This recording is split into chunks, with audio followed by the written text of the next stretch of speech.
Hello, danes smo z Mlado Slovenijo prišli na lučke, ne se hecam. Prišli smo v center poslušati mnenja mladih in jih vprašati, kaj si želijo v novem letu. Pridi. Ok, zdaj moramo samo še mlade najti. Kaj si želite v novem letu? Boljšo študentsko žuranje.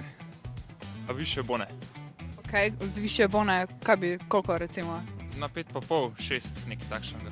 Kaj pa recimo kombiniranje dveh štipendij, to se vam zdi ok? Ja, ne? Ja. Da bi bili na faksu, parkingi za ston okoli faksa. To je number one stvar, ki bi jo spremenila. Kaj pa ta ideja, recimo, da bi imeli še SP zraven, pa da bi, ne vem, se ukvarjal z dejansko z način, kar te zanima, ali pa da imaš kakšno ambicijo? Jaz bi rekla, da bi to lahko bila opcija, ker pa, če te nekaj zanima, pa nekaj znaš narediti, ne bi smeli to pol prekrajšati tistih drugih stvari, ki jih imaš že prej, če se samo odločaš. Ja, se strinjam.